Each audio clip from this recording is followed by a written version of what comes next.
जागो और तब तक नहीं रुको जब तक लक्ष्य प्राप्त न हो जाए। Hello everyone, welcome to TPS study. आज की इस क्लास में 12 जनवरी 2024 की कंप्लीट करंट अफेयर को पढ़ेंगे। चलिए देखते हैं। प्रश्न है, स्वच्छता सर्वेक्षण 2023 में सबसे स्वच्छ शहर कौन बना है? आपका उत्तर हो जाएगा इसमें ऑप्शन सी, ए और बी दोनों। स्वच्छता सर्वेक्षण 2023 में सबसे स्वच्छ शहर संयुक्त रूप से इंदौर और सूरत बन गए हैं। थोड़ा डिटेल में पढ़ लेते हैं। केंद्र सरकार ने स्वच्छ सर्वेक्षण 2023 का रिजल्ट जारी किया है। भारत का स्वच्छता सर्वेक्षण दुनिया का सबसे बड़ा शहरी स्वच्छता सर्वेक्षण है। 2023 में 4500 से ज्यादा शहरों को लिस्ट में रखा गया था। अगला पॉइंट है, 1 लाख से अधिक आबादी वाले शहरों में पहला स्थान संयुक्त रूप से इंदौर और सूरत को प्राप्त हुआ है।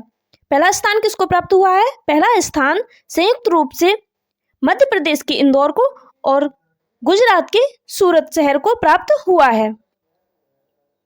अगला पॉइंट है, इंदौर 7वीं बार भारत का सबसे स्वच्छ शहर बन गया है। अगला पॉइंट है, महाराष्ट्र का नवी, मुंबई का तीसरे, आंध्र प्रदेश का विशाखापट्टनम चौथे और मध्य प्रदेश का भोपाल 5वें नंबर पर रहा है। अगला प्रश्न है, राष्ट्रीय युवा दिवस कब मनाया जाता है? आपका उत्तर हो जाएगा इसमें ऑप्शन बी, 12 जनवरी। राष्ट्रीय युवा दिवस या नेशनल यूथ डे 12 जनवरी को मनाया जाता है। थोड़े डिटेल में पढ़ लेते हैं। भारत में स्वामी विवेकानंद की जयंती 12 जनवरी को प्रतिवर्ष राष्ट्रीय युवा दिवस के रूप में मनाया जाता है। अगला पॉइंट है, 1984 में भारत सरकार के द्वारा 12 जनवरी को राष्ट्रीय युवा दिवस मनाने की घोषणा की गई थी। कब की गई थी? 1984 में। अगला प्रश्न है, किस राज्य सरकार ने श्री राम लला दर्शन योजना शुरू की है? आपका उत्तर हो जाएगा इसमें ऑप्शन बी, छत्तीसगढ़।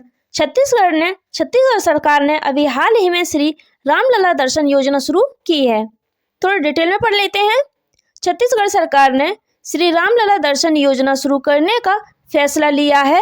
इस योजना का क्रियान्वयन छत्तीसगढ़ पर्यटन बोर्ड एवं बजट पर्यटन विभाग द्वारा किया जाएगा। अगला प्रश्न है, अंतर्राष्ट्रीय श्रम संगठन के अनुसार 2024 में वैश्विक बेरोजगारी की दर क्या होगी? आपका उत्तर हो जाएगा इसमें ऑप्शन ए, 5.2%।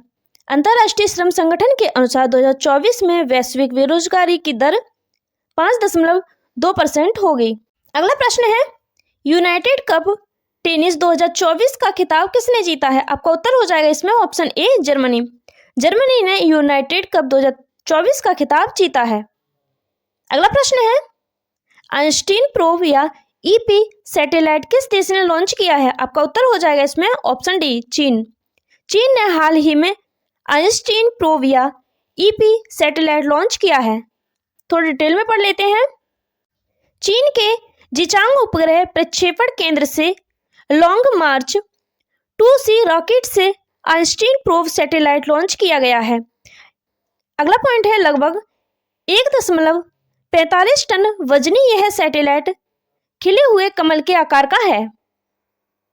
प्रश्न है, अटल बिहारी वाजपेयी सेवरी न्यावा सेवा सेतु किस राज्य में स्थित है जिसका उद्घाटन पीएम मोदी के द्वारा किया जाएगा? आपका उत्तर हो जाएगा इसमें ऑप्शन डी, महाराष्ट्र। अटल बिहारी वाजपेयी सेवरी न्यावा सेवा सेतु महाराष्ट्र में स्थित है जिसका हाल ही में पीएम नरेंद्र मोदी द्वारा उद्घाटन किया जाएगा। थोड़ा डिटेल में पढ़ लेते हैं। प्रधानमंत्री नरेंद्र मोदी द्वारा 12 जनवरी यानी कि आज मुंबई में ट्रांस हार्बर लिंक का उद्घाटन करेंगे। इसे अटल बिहारी वाजपेयी सेवरी न्यावा सेवा सेतु नाम दिया गया है। अगला प्रश्न है, दृष्टि 10 स्टारलाइनर ड्रोन का अनावरण कहाँ किया गया है? आपका उत्तर हो जाएगा इसमें ऑप्शन ए, हैदराबाद। दृष्टि 10 स्टारलाइनर ड्रोन का अनावरण हैदराबाद में किया गया है।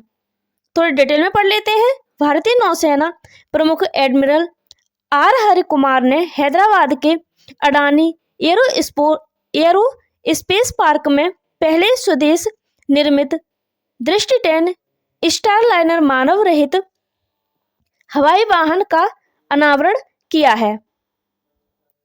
अगला प्रश्न है, किस राज्य सरकार ने $1 ट्रिलियन की अर्थव्यवस्था हासिल करने के लिए रोड मैप जारी किया है?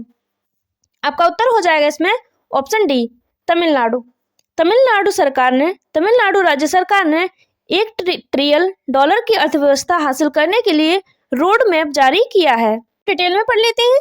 तमिलनाडु सरकार ने चेन्नई में 2 दिवसीय ग्लोबल इन्वेस्टर्स मीट के दौरान 2030 तक राज्य को $1 ट्रिलियन की अर्थव्यवस्था हासिल करने का रोड मैप पेश किया है। अगला प्रश्न है, 11 जनवरी को national human trafficking awareness day मनाया जाता है। भारतीय संविधान का कौन सा अनुच्छेद मानव तस्करी की रोकथाम से संबंधित है? आपका उत्तर हो जाएगा इसमें ऑप्शन डी, अनुच्छेद 23। अनुच्छेद 23 मानव तस्करी की रोकथाम से संबंधित है।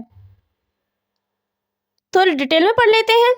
हर साल 11 जनवरी को राष्ट्रीय मानव तस्करी जागरूकता दिवस या फिर national human trafficking awareness day मनाया जाता है। संविधान के अनुच्छेद 23 में मानव तस्करी पर रोकथाम के प्रावधान हैं। इसका उद्देश्य क्या है, देख लेते हैं एक बार। मानव तस्करी पीड़ितों के बारे में जागरूकता बढ़ाना, उनके अधिकारों को बताना तथा उनकी रक्षा करना है।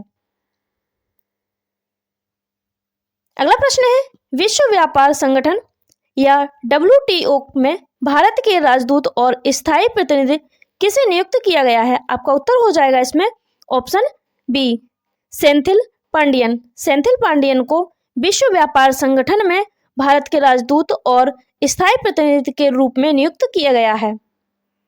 अगला प्रश्न है, भारत का सबसे लंबा समुद्री पुल कौन सा है? आपका उत्तर हो जाएगा इसमें ऑप्शन ए, अटल सेतु। अटल सेतु भारत का सबसे लंबा समुद्री पुल है। थोड़ा डिटेल में पढ़ लेते हैं। प्रधानमंत्री नरेंद्र मोदी 12 जनवरी को यानी कि आज महाराष्ट्र में भारत के सबसे लंबे समुद्री पुल अटल सेतु या अटल बिहारी वाजपेयी सेवरी न्यावा सेवा अटल सेतु का उद्घाटन करेंगे। प्रश्न है, हाल ही में किस संस्था ने world employment and social outlook 2024 जारी की है? आपका उत्तर हो जाएगा इसमें option C, International Labour Organization या फिर LLO द्वारा अभी हाल ही में world employment and social outlook 2024 जारी की गई है। अगला प्रश्न है, भारतीय नौसेना का बहुराष्ट्रीय अभ्यास मिलन 2024 का आयोजन कहाँ किया जाएगा? आपका उत्तर हो जाएगा इसमें ऑप्शन डी, विशाखापट्टनम। भारतीय नौसेना का बहुराष्ट्रीय अभ्यास मिलन विशाखापट्टनम में आयोजित किया जाएगा। थोड़ा डिटेल में पढ़ लेते हैं। भारतीय नौसेना के बहुपक्षीय अभ्यास मिलन 2024 के 21वें संस्करण का आयोजन 19 से 27 फरवरी 2024 तक विशाखापट्टनम में किया जाएगा। अगला प्रश्न है, किस राज्य सरकार द्वारा रामलला दर्शन योजना शुरू की गई है? आपका उत्तर हो जाएगा इसमें ऑप्शन सी, छत्तीसगढ़ सरकार द्वारा रामलला योजना शुरू की गई है। थोड़ा डिटेल में पढ़ लेते हैं। छत्तीसगढ़ के मुख्यमंत्री विष्णुदेव साई ने कैबिनेट मिशन के दौरान रामलला दर्शन योजना शुरू करने का फैसला लिया है। अगला प्रश्न है, निम्नलिखित में से किस भारतीय हवाई अड्डे पर विंग्स इंडिया 2024 अंतरराष्ट्रीय प्रदर्शनी और सम्मेलन आयोजित किया जाएगा? आपका उत्तर हो जाएगा इसमें ऑप्शन सी, बेगमपेट हवाई अड्डा। बेगमपेट हवाई अड्डा पर विंग्स इंडिया 2024 अंतरराष्ट्रीय प्रदर्शनी और सम्मेलन आयोजित किया जाएगा। ट्रेल में पढ़ लेते हैं। विंग्स इंडिया 2024 का आयोजन 18 से 21 जनवरी 2024 तक हैदराबाद के बेगमपेट हवाई अड्डे पर आयोजित किया जाएगा। वीडियो अच्छी लगी तो लाइक करें, चैनल को सब्सक्राइब करें। Thank you for watching.